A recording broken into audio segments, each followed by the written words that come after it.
Good morning students. आज हम पढ़ने वाले हैं 9th क्लास का 3rd चैप्टर निर्धनता एक चुनौती। बच्चों, निर्धनता जो है वो एक गंभीर चुनौती बनी हुई है। हम सबसे पहले आज जानेंगे कि निर्धनता किसे कहते हैं। निर्धनता ऐसी स्थिति होती है जिसमें मनुष्य को अपने जीवन यापन के लिए भोजन, कपड़ा और मकान जैसी मूलभूत आवश्यकताएं पूरी करने में कठिनाई होती है। यानी कि कोई भी व्यक्ति भोजन, कपड़ा और मकान जैसी आवश्यकताओं को पूरा करने में असमर्थ हो, तो ऐसी जो स्थिति होती है उसे निर्धनता कहते हैं। निर्धनता के बाद हम पढ़ेंगे निर्धनता रेखा से क्या अभिप्राय है, कि एक ऐसी निर्धारित आय रेखा जो न्यूनतम मासिक वेतन वाले व्यक्तियों की पहचान करती है उसे हम निर्धनता रेखा कहते हैं। अब हम पढ़ेंगे कि भारत में निर्धनता रेखा के मापक क्या हो सकते हैं, कि निर्धनता रेखा का आकलन जो है वो भारत में कैसे किया जाता है।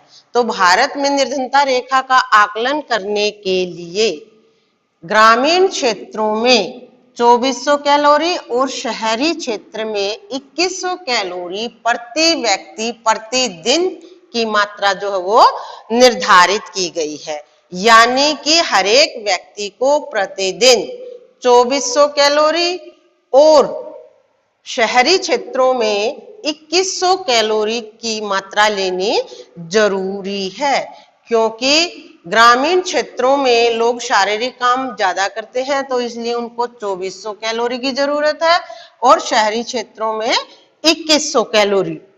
और ऐसा ही आय में किया गया है कि आय रेखा के लिए जो स्तर निर्धारित किया गया है उसमें भी जैसे ग्रामीण क्षेत्रों के लिए 972 रुपए और शहरी क्षेत्रों के लिए जो है वो 1407 रुपए जो है वो निर्धारित किए गए हैं।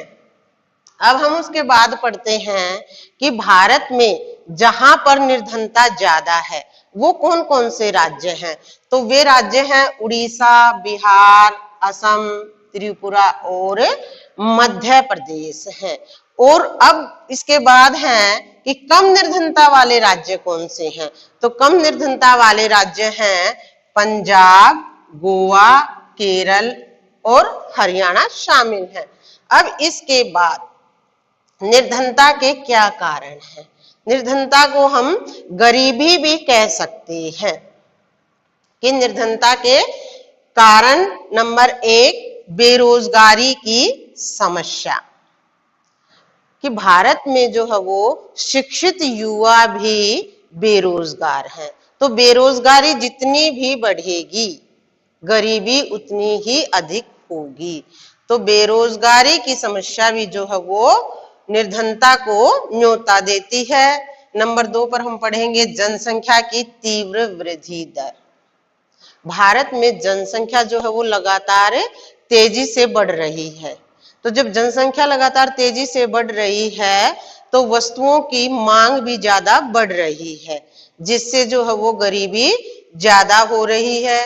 नंबर 3 पर है भूमि तथा अन्य संसाधनों का असमान वितरण, कि भारत में सब लोगों के पास भूमि नहीं है और सबको संसाधनों की उपलब्धता नहीं हो पाती है। तो जब जो जिनके पास भूमि नहीं है, जिनको संसाधन नहीं मिल पाते हैं, तो वो लोग भी जो है वो गरीब होते जाते हैं। उसके बाद है औद्योगिकरण का अभाव, कि यहाँ पर जो है वो उद्योगों का विस्तार भी ज्यादा नहीं हुआ है, क्योंकि उद्योगों का विस्तार ज्यादा होगा तो ज्यादा लोगों को रोजगार मिलेगा और गरीबी जो है वो कम हो जाएगी, निर्धनता कम हो जाएगी। लेकिन यहाँ पर औद्योगिकरण का अभाव है। उसके बाद है हरित क्रांति का प्रभाव, कुछ ही भागों तक सीमित है, कि हरित जो क्रांति है उसका प्रभाव पूरे देश में नहीं पहुंचा है। जहां पर हरित क्रांति का प्रभाव नहीं है वहां की कृषि भी उन्नत नहीं है। अगर कृषि उन्नत होगी तो जो है वो लोगों में निर्धनता कम होगी। लेकिन कुछ भागों में हरित क्रांति का प्रभाव नहीं है तो कृषि भी उन्नत नहीं है, वहां भी निर्धनता देखने को मिलती है। उसके बाद हम लास्ट में पढ़ेंगे कि सामाजिक और आर्थिक समूह भी जो होते हैं वो गरीबी के लिए उत्तरदायी होते हैं, निर्धनता के लिए उत्तरदायी होते हैं। सामाजिक समूहों में कौन से होते हैं? अनुसूचित जाति और अनुसूचित जनजाति। और आर्थिक समूह में भूमिहीन, श्रमिक हैं और अनियत मजदूर हैं। अब हम इसके बाद पढ़ेंगे कि गरीबी को जो है वो दूर कैसे किया जा सकता है। तो गरीबी को दूर करने के लिए हम सबसे पहले पढ़ेंगे कि आर्थिक समृद्धि को प्रोत्साहन दिया जाना चाहिए, यानी कि प्रति व्यक्ति आय जो है वो ठीक होनी चाहिए, जिससे निर्धनता में कमी आएगी। प्रयास तो पहले भी किए गए हैं निर्धनता को दूर करने के लिए 1980 से पहले, लेकिन 1950 से और 1980 के बीच में जो है वो आर्थिक समृद्धि दर में वृद्धि नहीं हुई, लेकिन उसके बाद से जो है वो प्रति व्यक्ति आय पर असर ठीक पड़ा है। उसके बाद है नंबर 2 पर लक्षित निर्धनता विरोधी कार्यक्रम, कि जो लक्षित निर्धनता विरोधी जो कार्यक्रम बनाए गए हैं उनसे भी जो है वो निर्धनता को दूर किया जाता है। उसमें हम सबसे पहले पढ़ेंगे कि राष्ट्रीय ग्रामीण रोजगार गारंटी अधिनियम जो कि 2005 में बनाया गया, इसका क्या उद्देश्य है? इसका उद्देश्य है ग्रामीण क्षेत्रों में आजीविका सुरक्षित करने के लिए हर वर्ष हर घर से 100 दिनों का काम जो है वो उपलब्ध करवाया जाना, यानी कि किसी भी घर से, मतलब हर घर से, ग्रामीण क्षेत्रों में हर घर से एक वर्ष में 100 दिनों का रोजगार अवश्य दिलवाया जाएगा हर घर को। नंबर 2 पर है प्रधानमंत्री रोजगार योजना, जो कि 1993 में इसकी शुरुआत हुई और इसका उद्देश्य क्या है कि ग्रामीण क्षेत्रों में और छोटे शहरों में जो शिक्षित युवा बेरोजगार हैं उनको स्वरोजगार के अवसर सृजित करना, यानी कि उनको स्वरोजगार करने के लिए प्रेरित करना।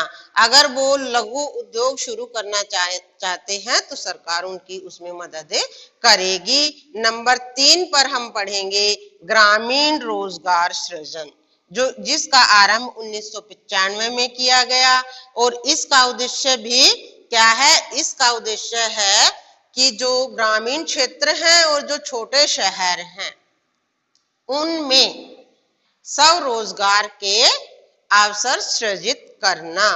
नंबर 4 पर हम पढ़ेंगे प्रधानमंत्री ग्रामोदय योजना, जो कि 2000 में शुरू की गई।